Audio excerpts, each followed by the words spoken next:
The chamber was supposed to be a place of order, but in that moment, it felt like a stage for arrogance. Stephen Miller leaned in, his voice sharp, cutting like a blade. "That's not the point, Jasmine." The words cracked across the air, his sixth interruption in less than 5 minutes. The committee room shifted uncomfortably, eyes darting between the two figures locked in a duel that was no longer about policy 8, was about power. Crockett sat steady, her gaze fixed forward, her voice held back mid-thought. She had been here. Before, not with Miller, but with men like him. Men who believed that if they spoke louder, longer, and faster, they could drown out a truth they feared to hear. The audience watching, both in the room and across countless screens, could feel the injustice. Each interruption was not just a rude outburst. It was a dismissal, a challenge, an attempt to erase her presence. The narration seemed to hang in the air like a cold breath. 6 interruptions, 6 attempts to silence her. Each one heavier than the last, layering frustration, building pressure in the room. By the 6th, even allies on the dais leaned forward, as if silently urging her to strike back. But she didn't, not yet. She absorbed the weight, storing it like a storm cloud pulling energy from the heat of the day. And Miller, growing bolder, mistook her composure for weakness. His interruptions came faster, his tone sharper. The smug certainty of a man convinced the microphone belonged to him and him alone. To him, she was an obstacle to be overrun, not a voice to be reckoned with. But to those watching, a different story was forming. He saw a woman holding her ground with dignity, a calm that burned hotter than his fury. They felt the anticipation of something brewing, something that could not be contained much longer. Because 6 times he had tried to erase her. 6 times he had cut her down. And what no one in that chamber could have predicted was what would happen on the 7th, because on her 7th line, she shut him down in a way the entire chamber would never forget. To understand why that moment carried such weight, you have to step back from the clash itself and look at the battlefield, where it unfolded. This was not just another policy hearing, not just another clash of opinions on the public record. It was a showcase of how power is exercised in America. Who gets to speak, who gets to be heard, and who gets cut off mid-sentence. Stephen Miller has made a career out of dominating conversations, outmaneuvering opponents not with ideas but with interruptions. His tactic is simple. Seize the floor, talk louder, talk faster, and never let the other person breathe. It is a strategy that works in television studios and echo chambers, where control of the clock is control of the narrative. But in this chamber, Miller was facing something he wasn't used to, someone who wouldn't take the bait. Representative Jasmine Crockett wasn't new to this. She understood that every interruption wasn't just about her, it was about what her voice represented. A black woman, a lawyer, an elected official in a space where her very presence is a disruption to the old order. Every time Miller cut her off, he wasn't just silencing Jasmine Crockett. He was signaling to millions of viewers what voices he thought didn't belong. And that's why this mattered. It wasn't a debate over one bill or one clause. It was a clash over representation itself. To her supporters, Crockett wasn't just answering Miller. She was answering a long line of men who believed authority meant never letting someone else finish a sentence. To his supporters, Miller was flexing dominance, doing what they cheer him for. Bluster, control, interruption. The tension was more than procedural, it was symbolic. Every clipped word, every frustrated glance around the chamber became a metaphor for a larger struggle in American politics: respect versus dismissal, inclusion versus exclusion, dialogue versus domination. But Miller didn't see it that way. To him, it was a game, and he thought he was winning. Each interruption was like another point scored, another notch in his belt. He believed Crockett's silence was submission, proof that he had gotten under her skin. He couldn't see that the silence was actually strategy, that with each outburst, he was tightening the noose on his own credibility, and the audience could feel it. Viewers online began sharing the clips in real time, their captions dripping with frustration. He won't let her finish. Classic Miller bulldozing again. The room itself seemed to thrum with impatience, waiting for her to unleash what everyone knew she was capable of, because this wasn't just rudeness. It wasn't just one man interrupting a colleague. It was a countdown. Each time Miller cut her off, the tension wound tighter, like a drumbeat leading to something inevitable. 1, 2, 3, 4, 5, 6. But each interruption wasn't just rudeness, it was a fuse. A fuse leading to an explosion no one in that chamber would forget. And what came next would change the entire dynamic. Asterisk to understand the venom in Stephen Miller's interruptions. You have to know where he comes from, how a man who once sat quietly on the sidelines of power transformed himself into one of its loudest, most abrasive architects. His career has been defined not by persuasion, not by inspiration, but by domination. He built his reputation not on listening, but on speaking over others. From his earliest days in politics, Miller carved out an identity as the firebrand who would push the limits. He rose through the ranks not because his ideas were universally embraced, but because he was willing to say what others wouldn't. To cut through polite discourse with the kind of blunt force that shocks audiences into silence, his calling card was disruption. His philosophy, simple: overwhelm, outshout, overpower. That approach found a perfect home in the years he spent in the White House. There, he was the architect of some of the most hardline policies in modern American memory. Immigration restrictions, family separations, travel bans. It was a reflection of Miller's worldview. A worldview where complexity is reduced to slogans and human stories are dismissed as obstacles. His method was the same in closed-door meetings as it was on television. Speak without pause, drown out dissent, create the illusion of control. Yet even as he championed discipline and respect for American institutions, his personal style revealed a contradiction. The man who lectured on law and order often displayed little respect for the basic order of conversation. He spoke of American values, yet dismissed the voices of Americans who did not fit his narrow mold. He called for civility, yet wielded an interruption as his weapon of choice. This contradiction was more than a quirk, it was his armor. By staying on the offensive, Miller never had to defend. By speaking over others, he never had to answer to them. The louder he became, the less he risked revealing vulnerability. His strategy was not about engaging, it was about controlling. But control is a fragile mask. Each time Miller raised his voice, each time he leaned across the table to drown someone out, he revealed a deeper insecurity, the fear of losing ground, of being exposed, of facing a truth he could not bend to his will. The interruptions, the volume, the smirk, they were not strength, but shields. And shields once cracked never protect for long. Those who followed his career saw the same pattern again and again. On television panels, he'd steamroll opponents, insisting his talking points were facts. In hearings, he'd dismiss questions, deflect with volume, and wield disdain like a sword. Allies cheered this as dominance. His critics saw it for what it was: arrogance built on noise, and that arrogance carried into the moment he faced Jasmine Crockett. In his mind, this was just another stage, another arena where he could bulldoze his way to control. He believed interruptions were the measure of strength, that the louder voice was always the winning one. He believed Crockett would either cave under the pressure or lash out in frustration, either outcome proving his superiority. What he didn't realize was that this confrontation was different. Crockett was not just another opponent to silence. She was someone forged in battles where being interrupted was not the exception, but the expectation. She had learned not just to endure arrogance, but to turn it against itself. And as Miller's interruptions stacked up, first one, then another, the very tactic that had defined his rise was setting the stage for his fall. Each outburst didn't weaken her, it weakened him. Each time he cut her off, he gave her more ground to stand on. Each interruption transformed him further into the villain of the story. Miller couldn't see it, but everyone else could.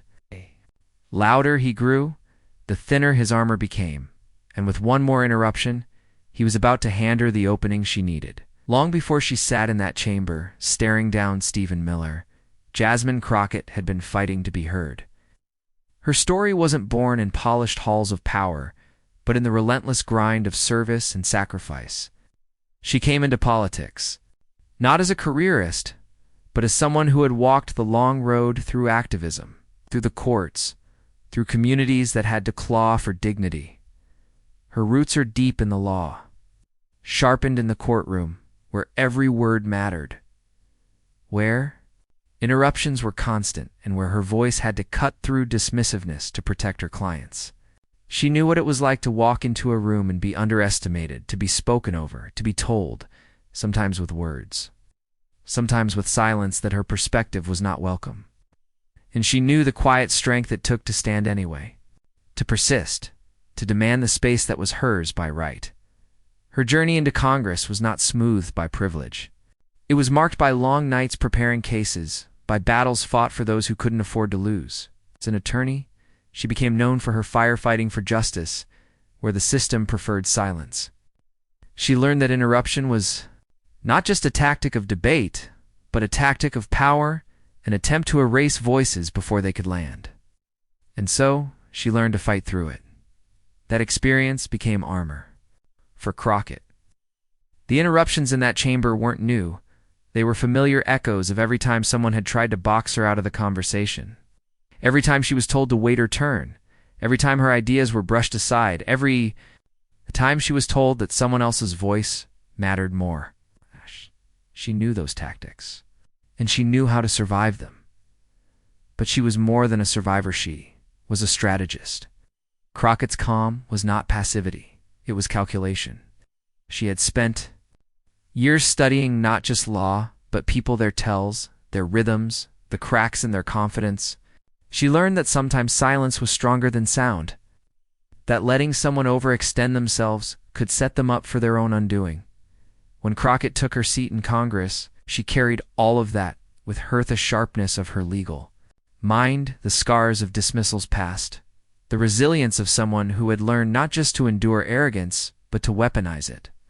To her, speaking wasn't just communication, it was representation. Every time she opened her mouth, she carried not just her own voice, but the voices of those who had been silenced. That's why Miller's interruptions struck such a nerve knot. Just for her, but for those watching. Because for so many, her struggle was their struggle. How many times had immigrant families been told to wait their turn? How many times had women been spoken over in meetings, their points dismissed until repeated by someone else? How many times had Black Americans been forced to fight for recognition in spaces that wanted their labor, but not their leadership? Every interruption Miller threw her way reverberated beyond the chamber. It wasn't just Crockett being dismissed. It was an attempt to dismiss all the people she represented. Crockett understood that. She knew she could not afford to lose her composure, to rise to his bait. Instead, she waited. She let him burn his energy, reveal his arrogance, expose himself as the villain of the story. Her poise wasn't accidental, it was born of years. Being underestimated, years of having to earn respect by holding steady while others tried to rattle her. And it was that poise that turned the tide. Because as Miller leaned in, louder and more cutting, she didn't crumble, she didn't snap. She absorbed the weight, letting the tension build, letting the audience feel the injustice. She knew the longer it went on, the more powerful her response would be, and when it came, it wouldn't just be a clapback. It wouldn't just be a sharp retort. It would be a release years in the making, forged from battles that stretched far beyond one hearing. It would be the voice of someone who had been told to wait her turn too many times, who had been silenced too many times, who had carried too many others silenced alongside her. Because Jasmine Crockett was not just another participant in a heated exchange. She was the embodiment of a larger fight, the fight to be heard, to be seen, to be respected in spaces designed to shut voices like hers out. And that fight had made her stronger than Miller could possibly understand. And so, when she finally spoke after his sixth interruption, she didn't just respond. She unleashed. Asterisk, the clash did not ignite all at once. It built like a slow storm. Each interruption, a rolling thunder that grew louder, sharper, more insistent. The first time Stephen Miller cut her off, there were still murmurs of patience in the room. Perhaps he hadn't heard her. Perhaps he simply wanted to clarify. But by the second, The pattern began to reveal itself, and by the third, the room knew exactly what was happening. Miller wasn't engaging. He was bulldozing. Each time Crockett opened her mouth, he lunged in, snatching the floor, using sheer volume to seize control. His tactic was brazen, but not unfamiliar. He had done it before, on television panels, in debates. Even in private meetings where colleagues whispered about his inability to let anyone else finish a thought. To him, interruption wasn't rudeness. It was strategy. But Crockett didn't flinch. She sat forward, hands folded, eyes steady. She tried again. And again, Miller snapped back, louder this time, a smirk tugging at the edge of his mouth, as if convinced he was breaking her rhythm. By the fourth interruption, allies in the chamber exchanged glances of disbelief. Some leaned forward, ready to object, but Crockett held her hand up almost imperceptibly, signaling that she had this under control. The fifth interruption came sharper, Miller's tone tinged with condescension. "You're missing the point, Jasmine." His words weren't just dismissive. They were designed to strip her of authority, to reduce her to a caricature of incompetence. The room bristled. Even those not aligned with her politics shifted uncomfortably at the sheer arrogance of it. Still, Crockett remained calm. She inhaled, her composure unshaken, her silence beginning to carry more weight than his noise. Then came the sixth. His voice cut in before she had finished her first sentence, dripping with disdain, and that was the moment the chamber itself seemed to shift. There was no more mistaking it. This was no debate, no dialogue. It was an assault on dignity. Times 6 blows against her voice, each one landing heavier than the last. And yet Crockett didn't take the bait. Where another might have snapped, she grew steadier. Where another might have raised their voice, she lowered hers, letting the audience see the difference between bluster and discipline. She waited, her silence becoming its own kind of power. And with each passing moment, Miller mistook her calm for weakness. He didn't know that the countdown was almost over. He didn't see that the audience's frustration had built into anticipation, that every viewer was leaning forward now, waiting for her to strike. Miller thought he was winning, but he was digging his own grave with every syllable. 6 times he had tried to silence her. 6 times he had mistaken arrogance for strength. And on the 7th, the room would shift. For 6 interruptions, Jasmine Crockett had waited. 6 times she had been cut short, dismissed, erased in plain view. The tension in the chamber was thick, like a rope pulled taut and ready to snap. Then came the opening, the silence after. Miller's latest outburst, the smug half-smile he wore, as though the battle had already been won. That was when Crockett leaned forward, eyes fixed on him. And with a calm precision that cut deeper than a shout, she delivered her 7th line. Her voice wasn't raised, but it carried with a clarity that sliced through the noise. Steady, deliberate, undeniable. Each syllable was a scalpel, cutting away his arrogance piece by piece. She didn't meet his volume. She met him with composure, the kind that reveals itself as real authority when all else has been stripped away. The room froze, a pause stretched. Longer than anyone expected, as if time itself had leaned in to listen. Miller's smirk faltered. His usual weapon, his voice failed him in that instant, and all he could do was blink, his rebuttal stuck in his throat. Crockett's words landed like a gavel. Final and irreversible. The murmurs started first in the gallery, a ripple of recognition moving through the crowd. They knew what they had just witnessed. It wasn't just a rebuttal, it was a reversal.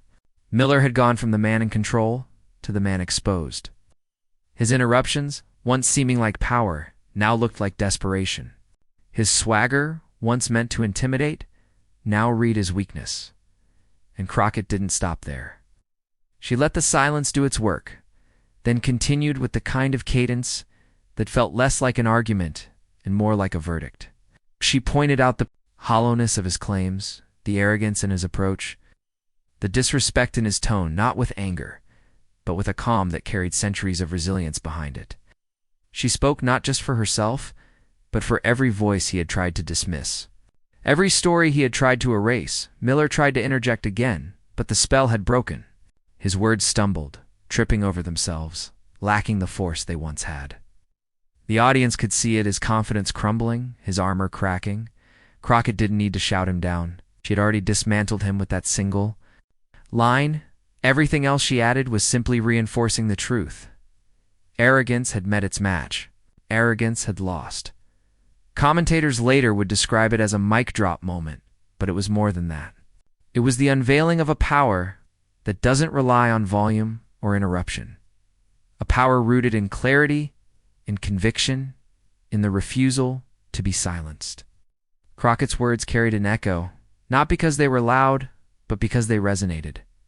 The reaction was instantaneous. On social media, the clip began circulating within minutes. Viewers replayed the moment again, and again the smirk fading from Miller's face. The composure radiating from Crockett, the unmistakable shift in the room's energy. Hashtags began to form. Memes followed. Supporters called it the line. Heard around the chamber, even critics couldn't deny it. Miller had been silenced not by force, but by dignity. But the most powerful effect wasn't the memes or the headlines. It was the unspoken recognition from those watching, the validation that arrogance could be answered. That constant interruption could be undone by one perfectly timed response. For anyone who had ever been spoken over, for anyone who had ever been dismissed, this wasn't just politics. It was vindication. The cameras caught every detail, Miller fidgeting with his notes, his once-iron confidence slipping through his fingers, Crockett holding her ground with a poise that seemed unshakable. The contrast was unmistakable. Hero and villain. Dignity and arrogance. Truth and noise. And the story didn't end with the chamber's silence. Because that seventh line was more than a clapback. It was a spark. A spark that would ignite conversations far beyond those walls. A spark that would travel through news cycles, living rooms, and social feeds. Miller had entered the confrontation believing dominance was his by default.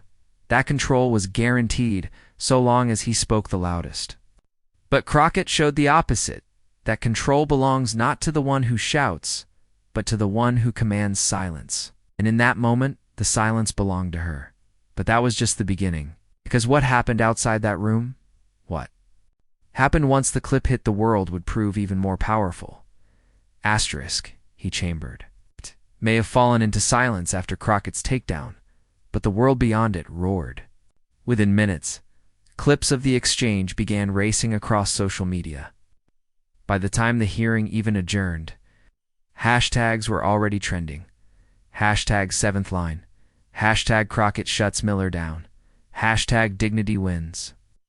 The confrontation wasn't just a moment hit. It was a movement in real time.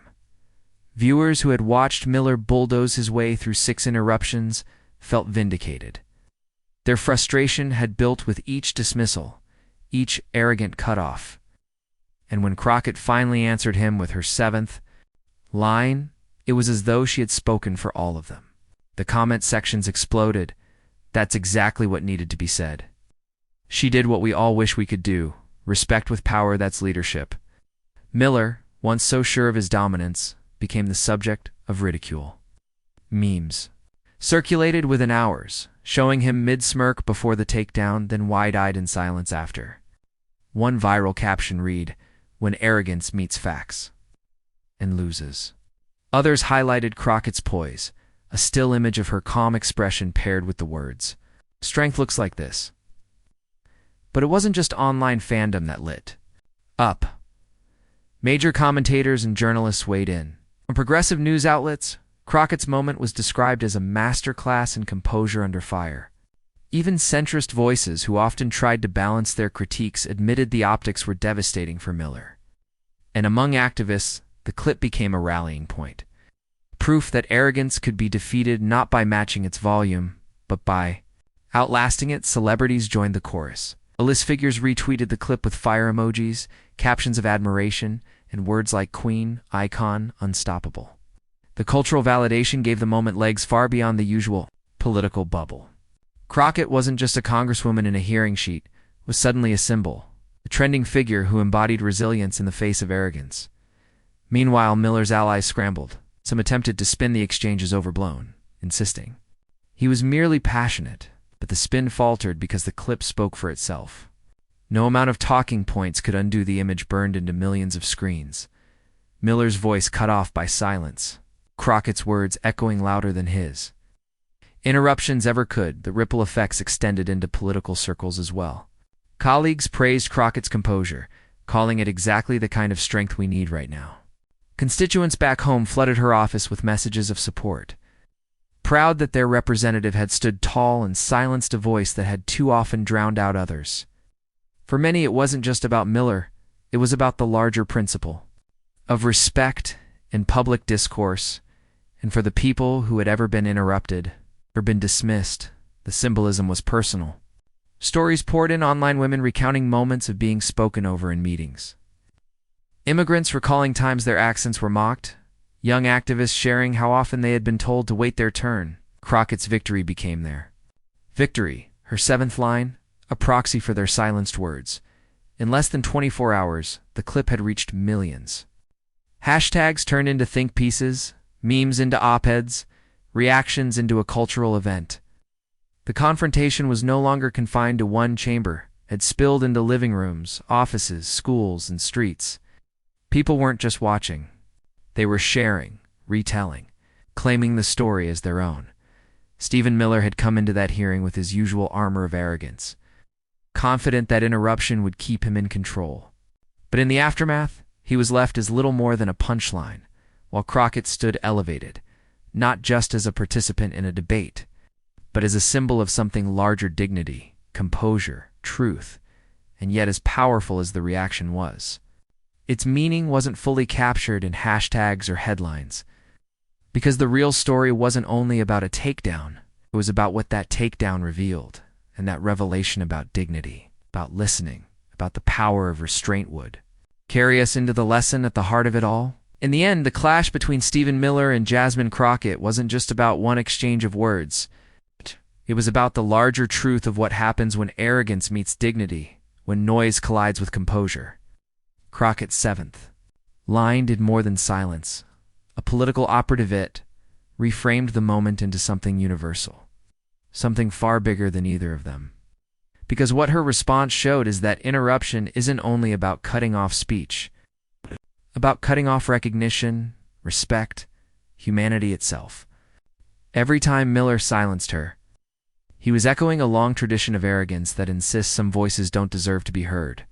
But Crockett's reply turned that arrogance on its head. She proved that even in a room where the odds seemed tilted, even in a moment designed to erase her, truth could still carve out space. That lesson resonated because it wasn't confined to politics. It spoke to anyone who has ever been dismissed, anyone who has ever had their sentence clipped short, anyone who has ever been told their turn will never come.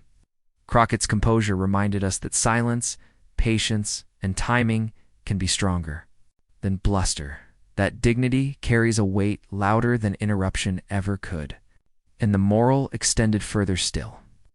Democracy itself is fragile when it allows arrogance to dominate. If the loudest voices are the only ones that count, then we are left with noise instead of dialogue, chaos instead of progress. Moment reminded the nation that strength lies not in silencing others, but in listening and engaging and allowing every voice to find its place. For immigrants watching, for women watching, for anyone who has felt invisible, her victory wasn't abstract, it was deeply personal. She proved that you don't have to shout to win. You don't have to match arrogance with arrogance. Sometimes, the most powerful move is to let your opponent exhaust themselves, and then answer with clarity so sharp it can't be ignored. Truth is that Miller's arrogance is not unique. It's part of a broader culture of dismissal, a reflex to shout down what challenges us. But Crockett's stand offered a counterculture, a reminder that dignity doesn't just survive under pressure, it thrives because it cannot be faked, cannot be forced, cannot be undone by noise. And so, the moment became more than a viral clip. It became a parable about resilience, about what it means to fight for space in a world that constantly tries to shrink it. Crockett didn't just silence Miller. She elevated the principle that voices like hers and voices like ours are here to stay. Because when voices like Crockett's refuse to be silenced, it proves something bigger than politics. It proves that truth still has a place in the American story. Stephen Miller interrupted Jasmine Crockett 6 times. 6 moments where arrogance tried to eclipse dignity. 6 attempts to prove that noise could outlast truth. But on the 7th, everything changed. With one line, calm, precise, unshakable, she shut him down. And in that instant, the balance of the room shifted forever. This wasn't just about a heated exchange in a congressional chamber. It was about what it revealed, that no matter how many times arrogance tries to silence us, dignity still has the final word. Crockett didn't just defend herself, she defended every person who has ever been dismissed, every voice that has ever been pushed aside, every truth that has ever been talked over. That's why this story matters, because it isn't only hers, it's ours. It's a reminder that in a time when shouting matches dominate our politics, calm strength can still cut through the noise. It's proof that interruption isn't power. Listening is. And it's evidence that arrogance may trend for a moment, but dignity endures. So here's the call. If you believe voices like Jasmine Crockett's must never be silenced, don't let this moment fade. Share this story. Carry it forward. Let it echo beyond one chamber, beyond one hearing, until it reaches every place where truth still struggles to be heard. Subscribe, stay engaged, and join a community that refuses to let arrogance write the last word. Because when we amplify voices rooted in dignity, when we insist that truth deserves to be heard, we're not just watching history, we're making it. In the end, that's the lesson. Arrogance will always try to interrupt, but dignity, if we let it, will always outlast it.